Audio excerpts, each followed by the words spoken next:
जयपुर में ग्वालियर की एक युवती ने ई रिक्शा की बैटरी का काम करने वाले कारोबारी को अपनी बैटरी चार्ज करवाने के बहाने हनी ट्रैप में फंसाकर 50 लाख रुपए मांगे। इस कातिल हसीना ने अपने पति सहित अन्य साथियों के साथ मिलकर इस मोटी रकम को वसूलने का षड्यंत्र रचा, लेकिन जब रुपए नहीं दिए गए तो व्यापारी की हत्या कर उसका शव नाले में फेंक दिया गया। गलता गेट थाना प्रभारी लिखमा राम ने बताया कि ग्वालियर निवासी अंजलि अपने प्रेमी प्रदीप के साथ भागकर जयपुर आई थी और दोनों ने यहां शादी भी रचा ली थी। अंजलि का पति प्रदीप जयपुर में ई रिक्शा चलाता था।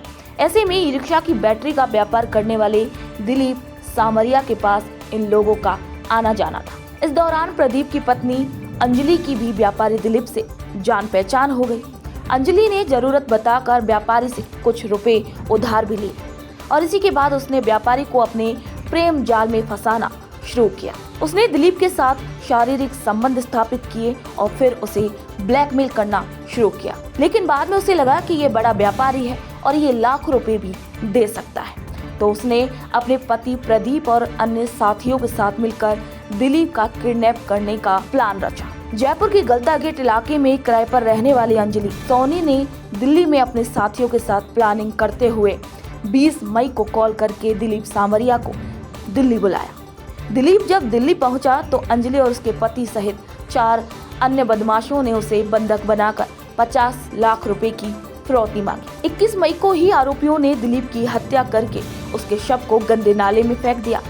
अंजलि रात भर उसी शव के पास रही और 21 मई को वह जयपुर वापस आ गई। इधर जब 28 मई को दिलीप सामरिया के बेटे पीयूष ने गलता गेट थाने में गुमशुदगी का मामला दर्ज करवाया तो थाना प्रभारी लिखमाराम और एसपी हरिशंकर शर्मा के नेतृत्व में हुई इस जांच के बाद इस हत्याकांड का खुलासा हुआ।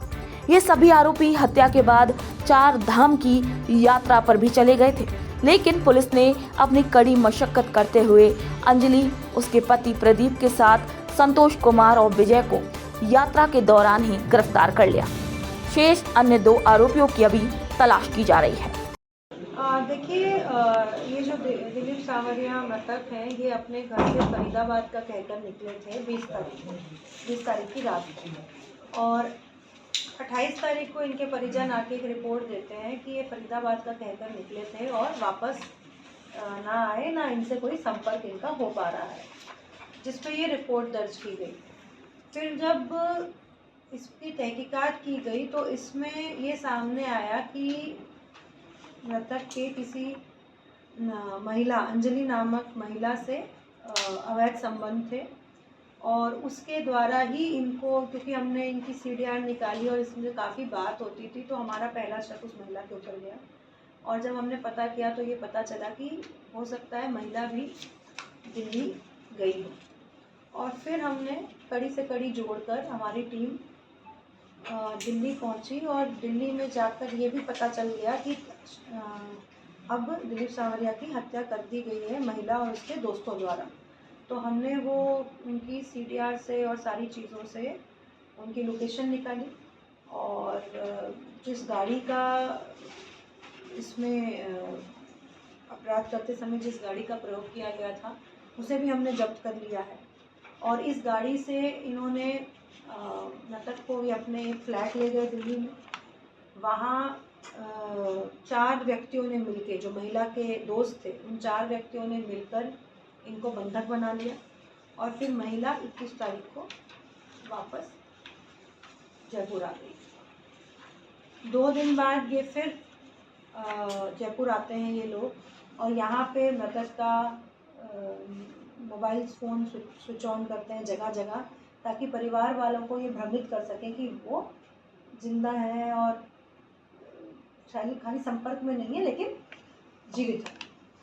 और उसके बाद इन्होंने एक्सटॉर्शन कॉल किया है परिवार वालों को और उस पर फिर हमने 6 तारीख को एफआईआर भी दर्ज की है, जब हमें पता चला कि इनकी हत्या कर दी गई है, और 302 की एफआईआर भी दर्ज हुई है। इसमें तुरंत हमने एक टीम बनाई थी, टीम का गठन किया और लगातार उच्च अधिकारियों के संपर्क में थी टीम, और बहुत जगह दूर से मतलब टीम दिल्ली भी गई है, हरियाणा गई है, यूपी गई है, उत्तराखंड गई है। तो 4 राज्यों में जगह जगह इन्होंने इन लड़कों की तलाश की और ये फरारी काटने के लिए इन जगह चले गए थे। तो इनके गांव में जाके इनके एड्रेस लाना, इनके परिजनों, इनके और भी चीज़ें तस्दीक करना, और फिर उत्तराखंड में चमोली जाकर इनको 2 आरोपियों को पकड़ के लाई। और साथ में हमने उस महिला और उसके पति को भी, जो यहाँ ई रिक्शा चालक है, ये यूपी के हैं और यहाँ ई रिक्शा चलाते हैं और किराए से रहते हैं, इनको भी हमने पकड़ा और अब इनसे पूछताछ जारी है और बाकी 2 मुलजिम भी हम जल्द पकड़ेंगे।